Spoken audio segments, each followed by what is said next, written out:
All right, let's jump into the first story, and we have this tweet from Roz Alerts.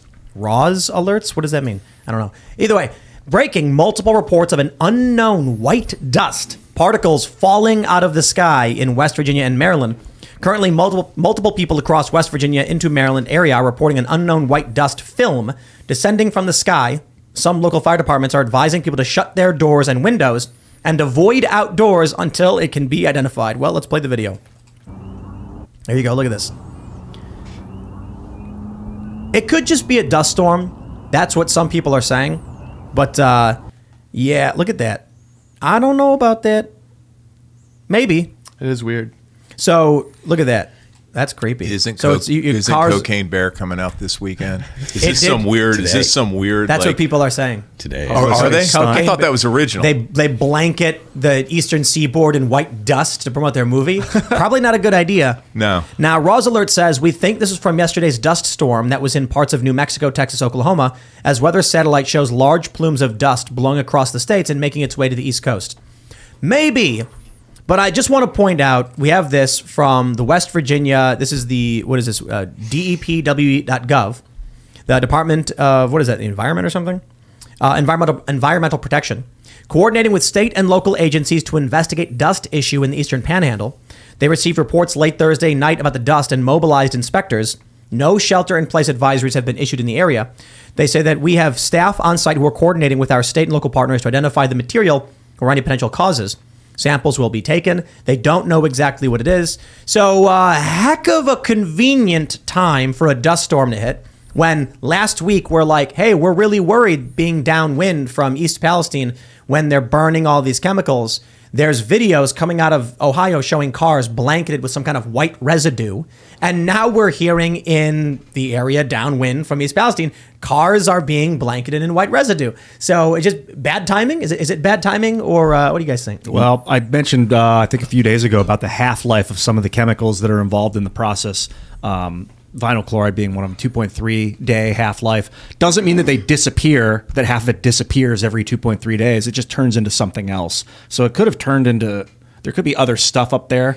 I don't like the hypochondriac lifestyle of like, please be afraid and avoid what we might be a problem. Like there are scales, my friend. There are scales. You can choose to be a paranoid hypochondriac, or you can choose to plug your ears and act like nothing's happening. Exactly. Trying to find that balance is the difficult thing. That's why I say, look, they think it may be from a dust storm. We don't know, and it's heck of a bad timing for a dust storm to happen when we're concerned about these chemicals. I imagine that it might have something to do with the weather, and the only reason that I feel that way, honestly, is because yesterday was almost 80 degrees. It was super windy, so the weather's been a little wacky around here. So I think that might have something to do with it. I really don't think that. That's what I is that would normal? put my. It was 80 yesterday. It was 70, 78 or and something. it's going down to 30 tonight. Yeah, so the weather's been kind of wacky. There was a lot of wind today, so I think that's probably.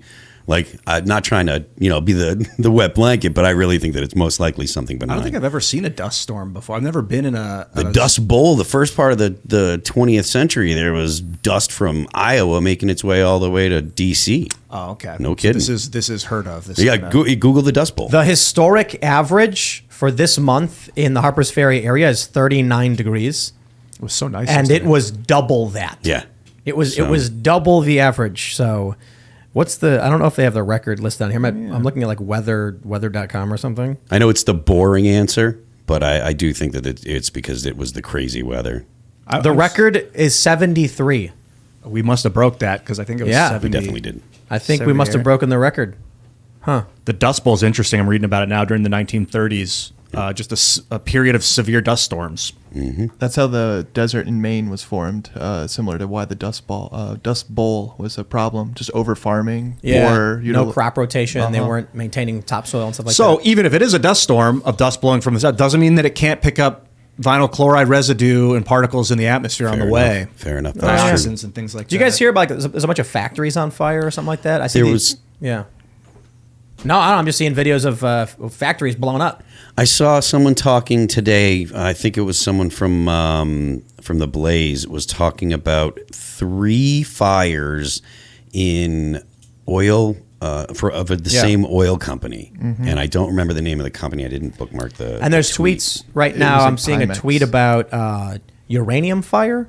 No. In Oak Ridge, Tennessee. See, it's hard. It's hard to know. You been? 3 fires broke out at 3 different facilities in where? Mexico. Oh yeah. I typed in Ukrainian fire, Tennessee, and yep, Ukrainian. it's 2 days ago. Uranium. Uranium. Sorry. You got Ukraine on the brain. Everybody does, man. Oh man. I mean, Yeah. Joe Uranium Biden's fire. giving them more priority than us. Yeah, this was 2 days ago. There was no injuries or release of radioactivity after uranium fire at Y12 in Oak Ridge. That's no You've joke. been there So before? Oak Ridge is where Yeah. the first atomic weapons were built. Got to go there when I was acting Secretary of Defense. It was like bucket list thing. The people down there, like the scientists and the engineers, but that's no joke. If they had a fire down there, Wow. why haven't we heard more about that? Look, man, I've been maybe it's a little too paranoid for Ian, but if a cyber attack was hitting our infrastructure, we in the public would not know about it. The government's not going to come out and be like, oh, you know that explosion that happened at that oil refinery? Yeah, we were attacked by China. They're going to ignore it unless they need to rally support.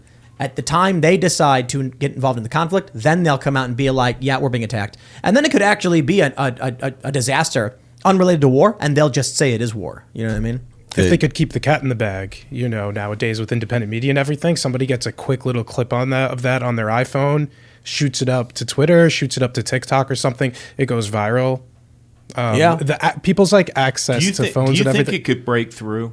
Because that's my thing. Is it's so hard, and you guys do this every day to break through the chaos of the media environment. You think you could break through with a video of something from K12 or Y12 at Oak Ridge? So if I was able to post it on Timcast News on Twitter, then definitely. But maybe you could tell us a little bit more about I don't know, our the nation's ability to censor us online, because if something like that did happen, I'd imagine that they try to suspend free speech or try to keep it on wraps, not let reporters report on whatever attack was going on if they were trying to keep it still a secret. I'm with you. Send it to Timcast. I'm with Charlie you. Charlie P says the ash is happening here in PA. It is not weather. Yeah, I they're burning stuff. I wouldn't be surprised if what they're burning is making its way down here. But anyway, not to derail what we were just talking about. I think. Oh, did you really say derail? It's been an ongoing theme. Did you for the see last that? couple Did you years. see Buttigieg? Was that where insensitive? No. Did you see that clip from where Pete Buttigieg had kind of got a brain cramp? He said, "Sorry, I didn't mean to derail." Or he said something. Did you see that one? It was a train. He used a train analogy. Oh, it was so you know when you're in the zone, you know, and I felt bad for the guy, but I was like, ooh, doggone, that's not. He's a good so look. bad at this. They're all bad at it. It's like they shouldn't be in these positions, but here we are. It's like that. You ever see that meme where it's like wondering how something got there, and there's like a car on top of a gate, and then there's like a dog on a roof, and then you got like Kamala Harris at the podium or whatever, and then you got Pete Buttigieg in East Palestine. I don't know. There are ashes here. There are ashes in Pennsylvania. There's even ashes in East Palestine, or maybe that's just Pete Buttigieg's presidential ambitions going up in flames. Look at this guy, look at you guys this like guy. that one? You guys like that one? That was a That was good a pun. burn. Thank you. I was going to go with Ash Wednesday too, but that would be a really bad pun. I think I would say that would be too mean, but Matt Walsh has convinced me otherwise. So Yeah, you bravo. decided you decided you could be mean now, I mean, only for goodness. well, so the issue is, talking about this Matt Walsh thing. I'm not saying to scream at somebody and insult them. I'm saying be meaner. You can't just be passive and say slow down there, Democrats. You've got to actually be like, no, stop, and we should shame people doing bad things. Like degenerate behavior that harms children should be shamed and ostracized and shunned from society. I like the word mean in mathematics. The mean is the average. So you're really bringing things back to center when you're being mean. And a lot of times that can be like, no, well, reality is this. Phil's face right now is hilarious. He's just like, he has this look like, Ian, you're insane. In that sense, be mean if you're going to ground people in reality. But if you're attempting to make their life worse with your behavior, then that I think I have no. Ian, you can't go and just say, let's change what the word means.